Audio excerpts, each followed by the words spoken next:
Inside, the air was heavy. Dust floated in narrow beams of pale light through broken windows. The walls were covered in strange symbols, barely visible, etched as if by some frantic hand. The faint smell of decay lingered, making their stomachs twist. Shadows shifted unnaturally, but every time they looked, the corridor seemed empty. The first door they tried was ordinary, peeling paint, rusty hinges. Yet when it creaked open, the hallway beyond seemed longer than reality allowed. The floorboards moaned as they stepped forward, and the faint sound of laughter echoed behind them. They spun around. Nothing. Only the cold, hollow silence of the warehouse. One of them, Jason, touched a wall. The symbols flared faintly red under his fingers. A chill raced up his arm, and he pulled back, stumbling. The others laughed nervously. Probably just paint, someone whispered. But the paint didn't feel solid. It felt almost alive, vibrating faintly, as if breathing beneath their touch. One of them, Jason, touched a wall. The symbols flared faintly red under his fingers.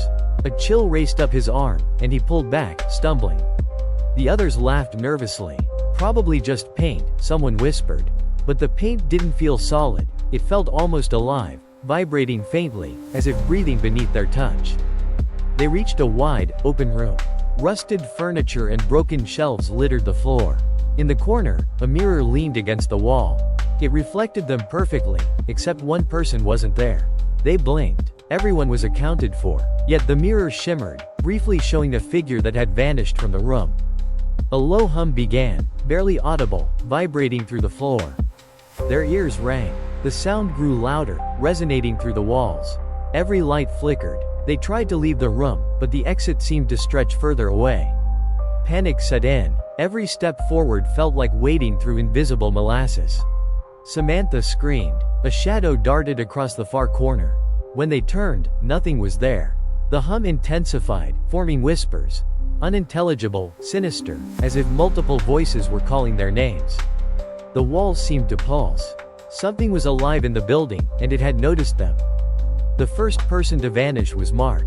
He walked ahead toward a slightly open door, drawn by an unseen force. 1 second he was there. The next, the air shivered, and he was gone.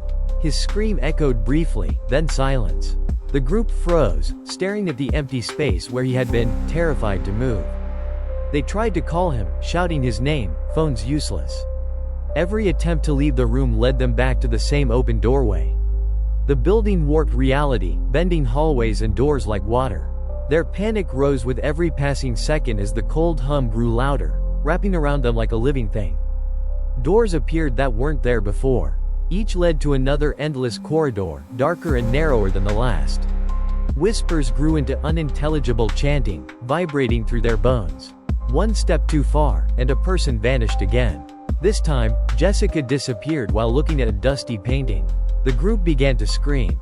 The air smelled metallic now, iron and rot. Their flashlight beams flickered over walls that weren't consistent, symbols twisted when looked at twice. Every mirror reflected extra shadows. They realized the building didn't just trap people physically, it consumed their reality, rewriting it as it pleased. The floorboards cracked underfoot, yet the echoes were mismatched, delayed, distorted. Each footstep sounded like dozens of them. Panic and confusion escalated as the remaining 4 huddled together. Their whispers of comfort fell flat. The building did not respond to human emotion. It only consumed. Tim vanished next. He had reached for a door handle, which felt unnaturally warm. As his hand gripped it, he froze. His body stiffened. The others watched in horror as he was slowly drawn backward, disappearing into the wall as if it were liquid. A scream that was his own and not his own tore through the space. Breathing hard, Samantha, Mia, and Jason ran. The corridors twisted endlessly. Every exit led back inside. The building had no end. Each wall loomed taller than reality allowed. Shadows crawled along the ceilings, shapes impossible to name, and whispers morphed into laughter, cruel and omniscient. In a large, abandoned office, Mia tripped over something. She looked down. Dozens of hands pressed against the floor, pale, gripping, trying to pull themselves out. The hands disappeared when she screamed. Jason grabbed her arm, but it was too late. Mia vanished, leaving only a faint echo of her cry. Samantha and Jason stumbled into a library. Books floated mid-air, pages flipping by themselves. The shadows stretched toward them, hungry. A whisper in the dark promised release if they stayed still, but movement was inevitable. Jason tried to read a book. The letters burned his eyes like acid. A distant door slammed. The vibrations ran through the walls. Samantha turned, and Jason was gone, pulled into a glowing doorway that appeared suddenly. Only she remained. Her heartbeat thumped loudly, synchronized with the hum that now felt alive. She ran blindly into the darkness, screaming. Every room looked the same, yet subtly wrong. Hallways looped endlessly. Shadows moved without bodies. Whispers mimicked her own voice. Samantha's eyes blurred with tears and fear. A cold hand brushed her shoulder, but no one was there. She spun, heart pounding, the walls seeming to breathe. She stumbled into a room with mirrors lining every wall. Hundreds of reflections stared back, all of her, but twisted, screaming silently. One mirror rippled, and one reflection stepped out, grinning.